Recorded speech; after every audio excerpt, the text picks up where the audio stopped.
Hello everybody, this is Mithril Zenith. Welcome back to another Mordor the Depths of Dejenol tier list. This time I am tiering the guilds to go along with last time's race tier list. Don't mind the weird viewpoints. I am going to be moving things around anyway, so you'll see everything eventually. Mordor has, I believe it is 12 different guilds. Guilds are basically the jobs or classes that you can play as. Any character can be any number of guilds so long as their race and alignment allow them to join. And so what we're going to be talking about are the skills the guilds have to offer. Do the races that can join them make a significant difference? Do they make a significant difference on the races? What are their relative strengths and weaknesses related to each other? And how does that influence the way you play the game? Without further ado, let's get into it. Subscribe to the channel if you like these videos, these types of videos. Leave a suggestion for what other things you'd like to see tiered. And until then, let's get on with it. Nomad. Depending on who you are, Nomad is going to be either very bad or middlingly good. I don't think Nomad is anywhere near top tier, but I think it's pretty decent. Nomad is the starting guild. Anyone can join. It's kind of like Freelancer and like some Final Fantasies and spin-offs. They have, nothing special, super special-wise. They get Charm of Opening at guild level, spell level 12, so later than anyone else. It's going to be super high cost. They get good hit points up to level 30, but after level 30, they're the only guild in the game that only gets 1 hit point per level instead of 2, so you're highly encouraged to make it your secondary if you're leveling it at all. But they provide a good benefit to characters that do want to level it as a secondary, and generally Nomad tends to be better the more guilds you want to level on a single character, because, one, they get attack and defense stats faster, at a faster rate than pretty much any other guild. They max out at, I think, level 175. And two, the bigger one, they get item usage faster than any other guild. Every item has a required level to use it, and Nomad's required level is going to be lower than anyone else's required level. For some classes, especially magic users, by a lot. So assuming the Nomad can actually use the item, they're going to get the item first. This is very big when it comes to not class restricted items, things like potions, things like certain jewelry, amulets, and rings, I think, are not class restricted. And particularly weapons, particularly daggers, are not class restricted. Everything else is class restricted, if I remember right. But daggers are not class restricted, meaning Nomads will get daggers early, and then you can take that whatever dagger you have and use it on any other character, regardless of if they have the guild levels to use it. Very good, very strong, meaning if you hit, and because they level so quickly and they get items so much faster than anyone else, you can go up to a relatively low level to get access to something like a Mithril Dagger or a Vampire Fang, and then use that as your default weapon until you hit, like, endgame level equipment. Absolutely amazing for that alone. Unfortunately, because it doesn't really offer too much in the way of unique abilities, of strong skills and whatnot, I think Nomad caps out at B tier. Something that doesn't cap out at B tier, though, is Warrior. They're an A tier. Second best weapon and item acquisition in the game. I'm going to call it item acquisition, probably. Second only to Nomad.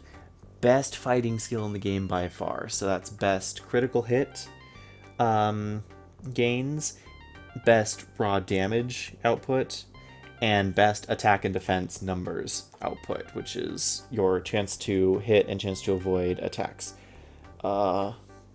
Can use the best armors and weapons in the game, with, limited exception. Warriors are just really good. They get the most hit points per level up to their ML of 28, making them part of the OLR. If you have a warrior and you have the opportunity to put an extra level into the warrior, you're not going to really be upset about it. That's what it comes down to. And the few races that don't have warrior access feel like they're missing something. Like, the one black mark on Osiri is that it doesn't have warrior access. Elf, gnome, Troll. Those races suffer because of lack of warrior access. If they had warrior, they would be so much better. Warrior is just really solid. Second to warrior in fighting ability, but opens up the discussion for how fighting ability works, is Paladin. Paladins are only, I think, like 2 points lower when you read the Mordor help guide. They're like 12 or 13 compared to the warrior's 15 in fighting ability, if I remember right.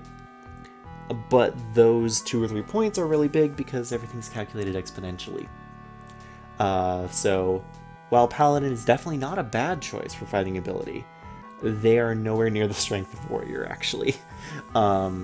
However, they do get a much better guild crest. It gives 12 charges of minor heal, and I think poison and disease resistance. They get some healing spells of their own. I think it's minor heal, cure poison, maybe cure disease, and then maybe 2 or 3 resistances. Paladins are not bad. Paladins are pretty good overall. I just don't think that they're as ubiquitous as warrior because of not as many guilds can join Paladin, or races can join Paladin. You have to be good, and you have to have pretty high stat requirements. Like 16 charisma is a little out there for a lot of races, and so there's no one that can join Paladin at the start of the game. You have to boost your stats in order to join it, which I think takes it down to B tier, but it's still a really solid guild once you can join it. Let's do another high tier guild. Maybe this is even the best. No, it's not. It's not. It's second best, but it's not the best. It's Thief. Best thieving ability in the game by a country mile. Best lowest cost Charm of Opening. Guild crest that gives 12 charges for free of Charm of Opening. I think the best backstab in the game as well. Thieves are incredibly good. That thieving ability means that you're less likely to get stolen from by monsters, as well as you are far more likely to successfully identify traps and disarm them when opening chests, which is very important in low levels of the dungeon, deeper levels, so that way it's like, hey, you don't trigger teleport traps, which teleport you away from your party and probably get you killed. You don't trigger exploding traps, which deal at the bottom of the dungeon hundreds of damage. You're not triggering blackout traps, which can cost a lot of spell points and recasting all your resistances. You're probably not triggering fate traps when you don't want to, which randomize your hit points and spell points. And you're also able to identify slime traps and not open them, because slime traps, when they destroy a very high tier piece of equipment, make you cry and want to quit the game. Thieves are very important. Don't leave home without one. Also very important, but maybe not quite as much, are healers. Healing spells are very good. If you're in a party, the healer is much more important. If you're solo, I think healer takes a little bit more of a backseat because it's just yourself. You don't necessarily need to heal yourself so much, but it's still really good because if you have healing, you can go on a longer dungeon excursion, whatever the term is. You can go deeper into the dungeon and last longer with a healer. And healers get all the heal spells at their best rates. They also get all the damage spells at their best rates, including Word of Death. The only other guild that does that is Wizard, and we'll get to Wizard later. Healer is great. Healer is fantastic. Healer's an A tier. The only problem with Healer is that it has the slowest item acquisition in the game, and its only damage spells are, well, the damage spells. I think it gets Leprosy as well in the Element tier, but basically for fighting anything that has generic magic resistance, Healer's not going to be able to do very much against it. Let's throw Ninja up there. Ninja, I think, is B tier. There's some arguments to put Ninja in C tier, but I think Ninja's B tier. It's unique, it's fun. Ninja's all about getting multiple swings. They have decent backstab and critical hit rates, which, Thief and Warrior have better of one or the other, but not both. So Ninja gets decent critical hit, decent backstab, and multiple swings. So the idea is you kill a monster, you get an extra swing. Ninjas have unique weapons that give them more multiple swings than any other weapon in the game outside of the Vorpal Blade. The problem with ninjas and multiple swings, one, multiple swings take a long time to resolve, especially if you're a solo character, if you're looking at them, but two, if you don't kill the monster in one hit, you don't get the next swing. And so multiple swings are wasted when you start fighting really strong monsters, like those at the bottom of the dungeon.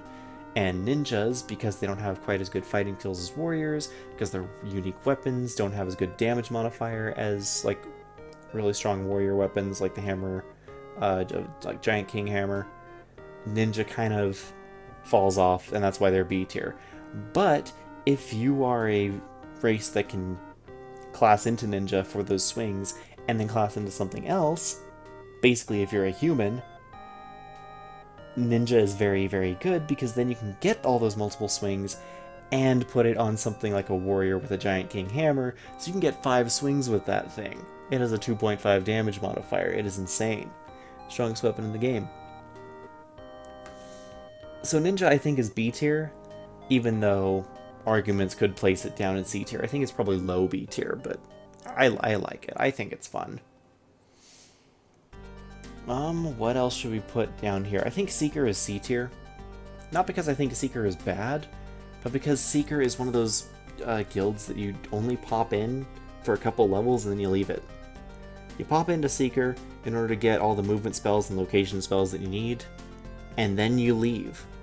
You pop into Seeker to get some perception if you're mapping the dungeon, and then you leave.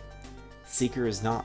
I don't think anyone's really excited to take Seeker as their, like, primary late game class, because you're not getting, like, great fighting skills like warrior, you're not getting any multiple swings, you're not getting any real spellcasting power like from any of the major spellcasters. You're just kind of there, and because of that, I think Seeker is C tier. It's very good for what it is, but you're gonna get like 50 levels of it and then decide, hey, I don't really need it, unless you want to, you know, the only time you're gonna get a lot of levels in Seeker is if you're trying to minimize, if you're trying to get teleport to hit its minimum cost. That's the only reason you'd really level Seeker a lot. You can map the dungeon with only like 70 levels in Seeker. You can map floor 15. I've done it with a solo character. It can be done. You don't need a Seeker to map the dungeon. It's nice, it makes it easier, but you don't need it. And speaking of C tier, I think Wizard is also down there.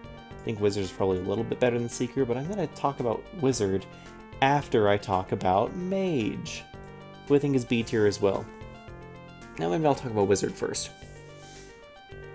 Wizard gets an eclectic mix of spells. They get the damage spells from Healer, they get the kill spells from Mage, not the mind spells, just the kill spells. They get the movement and the movement spells from Seeker, and they get maybe a couple of the element spells from Sorcerer, the element and resistance spells. All in all, Wizard isn't terrible, but it requires 18 intelligence and 18 wisdom in order to join, which is very high. No one's going to be, you know, putting that into a character unless they're deliberately going for Wizard as a legacy character. And the biggest reason people go for Wizard in the first place is because it's part of the OLR. You get Wizard to 42, it gives you 12 extra levels of your Constitution on races that can be a Wizard. I don't think it's bad, but I don't think it's great. The only real reason you would level Wizard late game, in my mind at least, is if you're trying to, you know, really cap out the power of your Word of Death, and you're not playing a neutral character, so you can't play a healer. That's really the best niche that Wizard occupies, and because it's a niche already occupied by a healer, and because other spellcasters get all their spells earlier and cheaper, and therefore also stronger, I think Wizard is kind of left to C tier. You're going to get it for OLR, you're going to get it for the movement spells, and you're kind of going to leave it behind. And you might bump it up for damage spells if you don't have a healer. They're limited in the elements they can affect as well as a blast caster, so they're not like a sorcerer who can cast anything and bypass resistances as long as you know the monsters. They're really limited to just magic resistance. And like healer, that's a problem.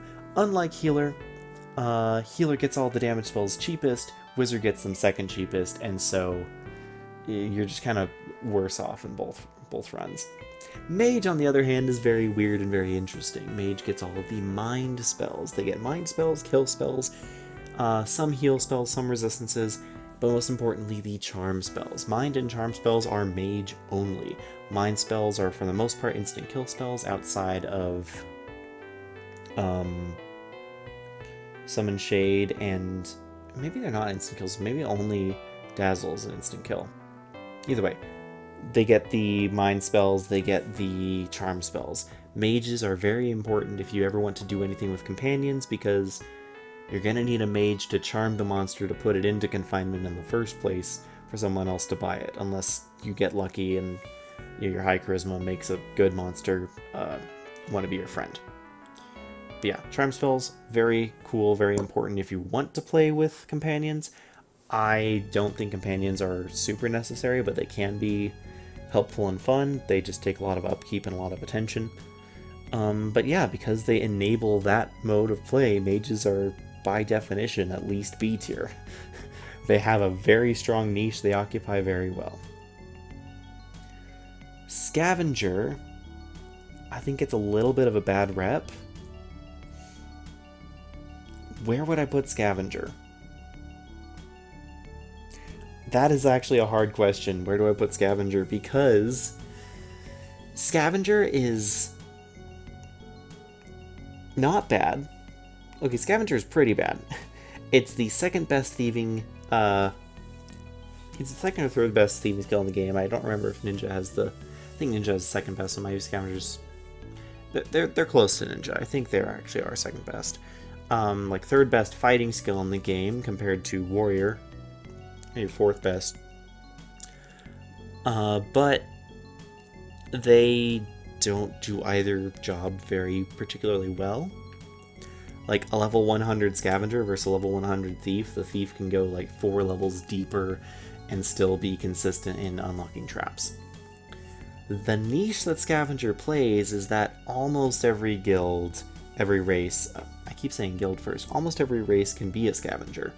I think the only exception pretty much that I can think of is Giant, actually. Almost every race can be a Scavenger, meaning almost every race through Scavenger has access to a decent enough thieving level to not get immediately robbed blind, provided you invest into it. That alone is pretty good, and also because almost every race can has access to Scavenger, they play an important role in offering multiple swings.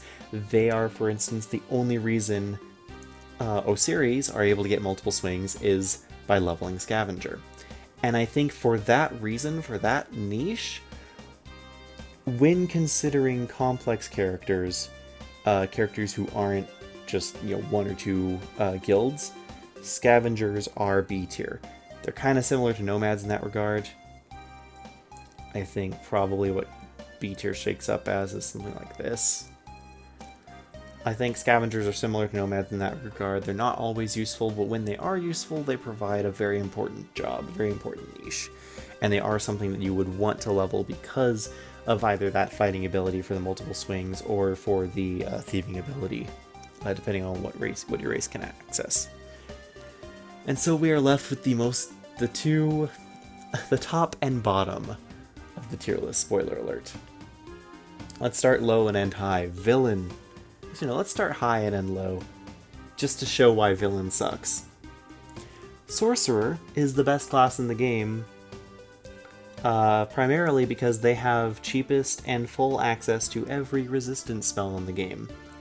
Every solo character will want every resistance. Every party will want access to every resistance. Sorcerer provides that. Most resistances you can itemize for, but items give you 90%, whereas a spellcast gives you 95%. And there are a couple resistances you can't itemize for. And those also happen to be really rare resistances. Acid resistance has no items that give it. Maybe there's like one guild crest that does. I don't actually know. Mental resistance has like one item that gives mental resistance. Magic resistance has like one or two items that give magic resistance outside of guild crests. Sorcerer has access to all the resistance spells. They can get them all pretty cheap. I think the most expensive one is going to be like 9. Sorcerers are very good, if only for resistances alone. And the better part is that they don't just have resistances alone. They have access to unique access, by the way, to all of the fire spells, cold spells, lightning spells, element spells. Okay, a couple other classes of element spell access.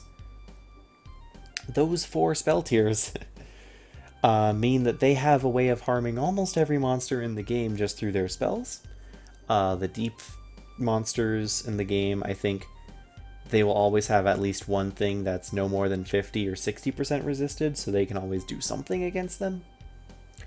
Like Asmodeus, I think, has like a 55% resistance to electricity, and so Electric Field can still do something against them. But yeah, Electric Field is one of the best spells in the game. For blasting wise, I think the very best spell is Word of Death, so healer and wizard only. Second best is either Field of Death, which is mage only, or Electric Field, which is sorcerer only. Best mid-tier spell in the game by a country mile is Acidic Spray. Sorcerer gets that, I think, uniquely, actually. Best early to mid-tier spell is Leprosy. Sorcerer gets that. I think healer gets that as well. They get all the best spells in the game until endgame, and even then their spells are quite effective. Sorcerer is the best class in the game. It doesn't have thieving access, it doesn't have great, it doesn't have fighting skill access, but the spells it gives are so crucial to playing the game. You can't play the game without a sorcerer. And given everything we've talked about, why is Villain D tier? Villain is in some ways the red mage of the game. If you played Final Fantasy, they have fighting access, they have thieving access, they have spellcasting access. So why are they bad? Well, Mordor severely punishes hybrid classes. You see it in Scavenger, who's barely at the B tier, some would argue C tier, most would argue C tier for Scavenger, who's a warrior thief, who's the second best at both of them, and ergo is much worse than either of them.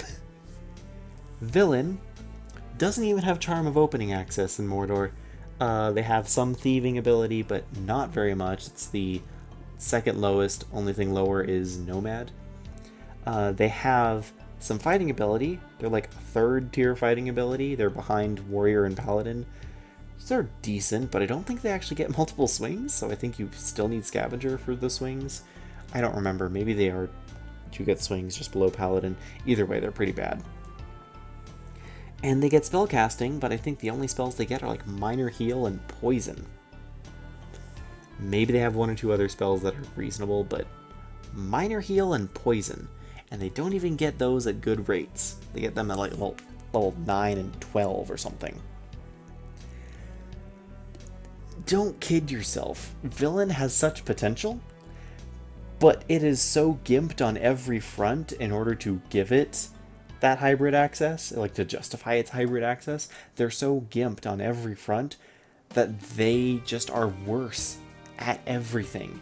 Even their weapon access, like they don't get shields. They get axes, not hammers. So they don't even get like good weapons. I don't even know if they get... No, they don't get big swords either. That's Warrior and Ninja and Paladin. And somewhat Scavenger or Seeker. But yeah, they just kind of get the worst of every world, and that's why Villain is D tier. Villager. Might as well be a Villager, how useful they feel. But yeah, this is what my guild tier list looks like. I could do something similar to last time where I mix it up based on if you're playing a solo character versus if you're playing a party, but I don't think it would change that much. I think ultimately what it would come down to is if you're playing a solo character, if anything, this is weighted more towards solo characters, whereas the other one was weighted more towards parties, the race tier list. Because if you're playing a solo character, then each of these unique things stands out more. If you're playing in a party, at the same time, each of these unique things stands out more in a different way. Is because you're assembling a party based on, okay, I want like maybe 1 or 2 guilds per character. How do I make well-rounded characters who complement each other? And in that case, you're pretty much always going to look for warriors, thieves, sorcerers, and at least 1 healer. A solo character, you're gonna want all these things. You're gonna want resistances and blasting spells, you're gonna want healing spells, you're gonna want fighting ability, you're gonna want thieving ability, and these are the best at what they do. Hands down. But I've sat here rambling enough, it's been almost half an hour. You all have a great night. I'm gonna go to bed too. This is Mythros Zenith signing out.